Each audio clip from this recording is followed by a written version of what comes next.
Assalamualaikum warahmatullahi wabarakatuh. Bismillah, hamdan wa syukran lillah, la hawla wa la quwata illa billah.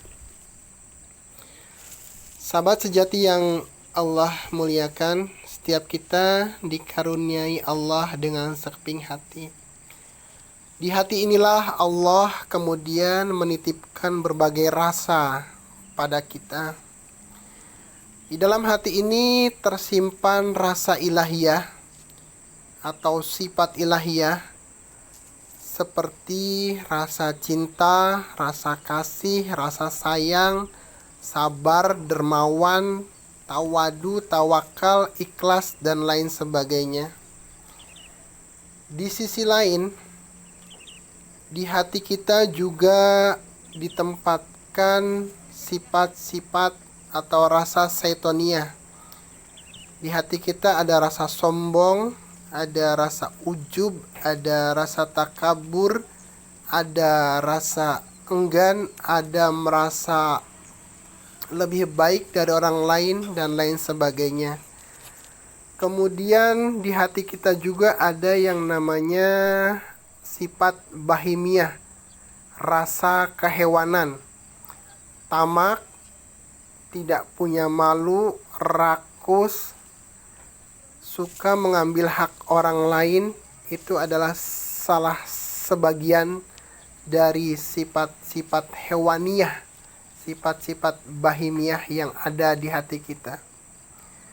Kemudian juga di hati kita ada yang namanya sifat sabaiyah, sifat binatang buas seperti kejam, rakus, raja tega, tidak berperi kemanusiaan, dan lain sebagainya.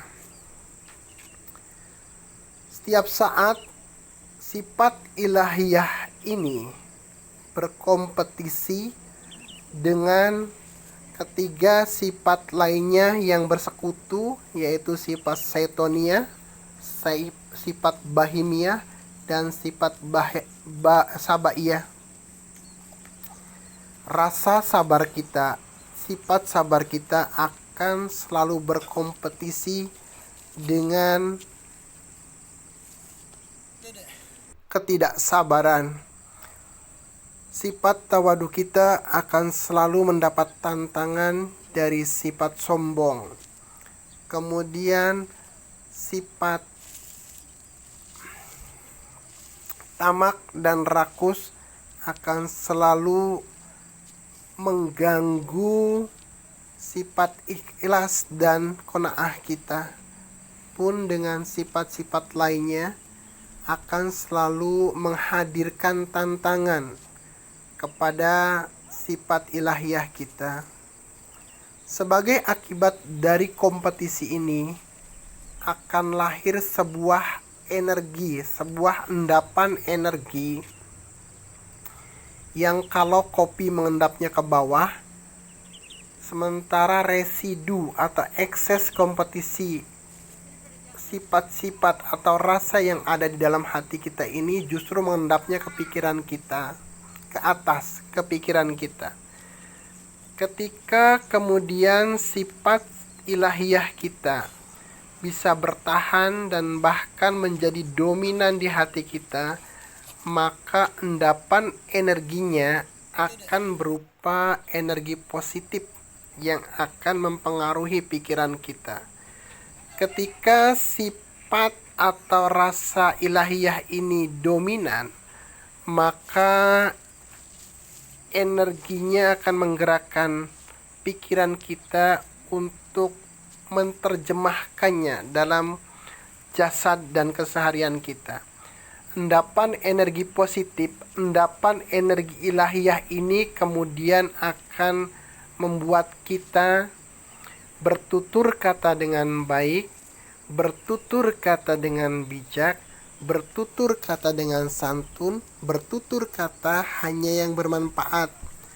Pun dengan pandangan mata kita akan menjadi terjaga, akan lebih teduh, akan lebih hangat, akan lebih menjadi pandangan yang penuh cinta kasih dan penuh dengan kasih sayang dan kesabaran.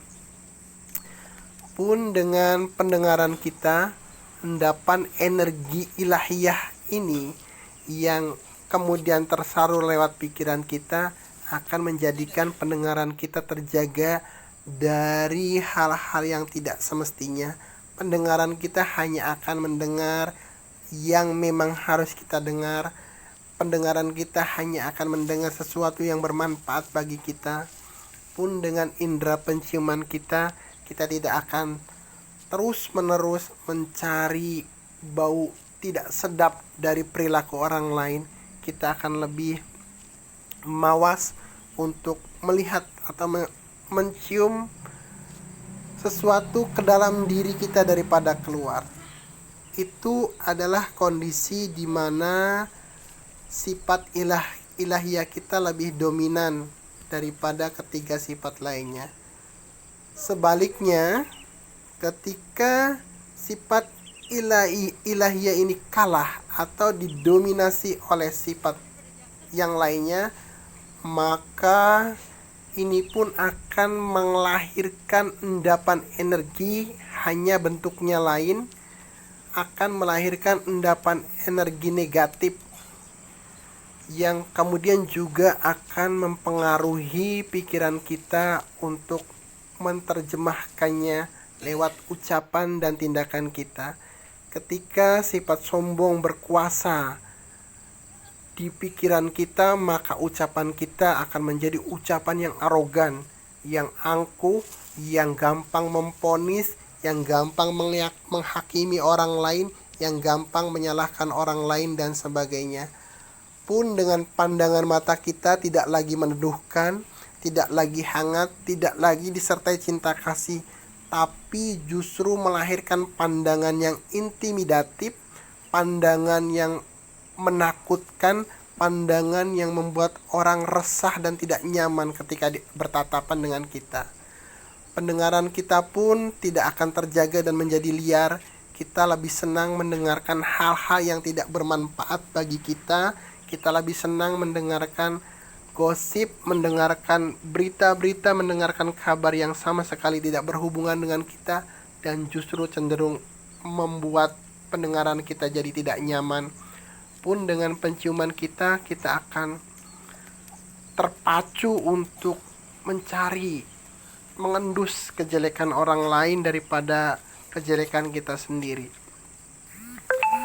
Karenanya menjadi penting bagi kita untuk memastikan bagaimana sifat ilahiyah ini, rasa ilahiyah ini bisa bertahan bahkan menjadi dominan di hati kita, agar endapan energi positif tadi masuk dan mempengaruhi pikiran kita untuk melahirkan gerak dan rasa yang positif juga. Dan salah satu aktivitas yang bisa kita amalkan, yang bisa kita lakukan untuk memperkuat sifat ilahiyah ini adalah dengan cara zikrullah. Metode zikrullah ini adalah sebuah metode yang menyambungkan rasa kita untuk senantiasa terhubung dengan Allah, dengan Sang Pencipta kita, sehingga kemudian melahirkan rasa nyaman, rasa damai, rasa tenang, yang ketenangan itu merupakan nutrisi, merupakan vitamin, merupakan energi bagi hati untuk memperkuat sifat-sifat ilahiyah kita. Karena ketika manusia didominasi oleh ketiga sifat lain, ketiga sifat setonia, sifat bahimia, sifat sabaiyah, maka boleh jadi manusia lebih jahat daripada hewan, lebih sombong daripada setan, dan lebih rakus daripada binatang. Karenanya menjaga hati adalah suatu yang penting, bahkan sangat penting, karena itulah sumber energi, sumber gerak kita, sumber ucapan kita, sumber pandangan mata kita, sumber penciuman kita, bahkan segala sumber dari apa yang ada di jasad kita ini adalah bagaimana energi hati yang dilahirkan. Ketika hati kita baik, maka akan lahir gerak, rasa, dan ucapan yang baik pula.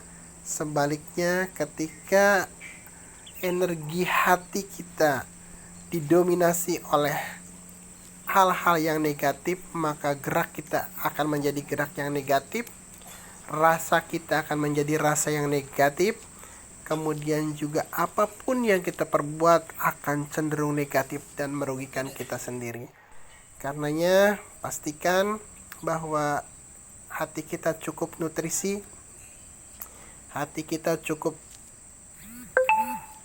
bervitamin, hati kita cukup kuat, dan caranya adalah dengan senantiasa berzikir dengan benar, dengan ikhlas, dengan istiqomah, agar kemudian energi zikir ini akan menjadi energi positif yang mempengaruhi hati untuk kemudian tersalur ke dalam pikiran kita dan menjadi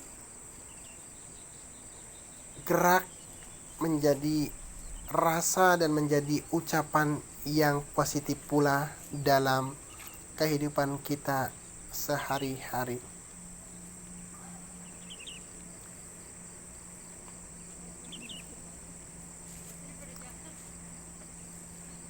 Itu saja yang dapat saya sampaikan. Selamat beraktivitas. Jangan lupa berzikir. Jangan lupa senantiasa menyambungkan rasa kita kepada Allah. Billahi taufiq wal hidayah. Wassalamualaikum warahmatullahi wabarakatuh.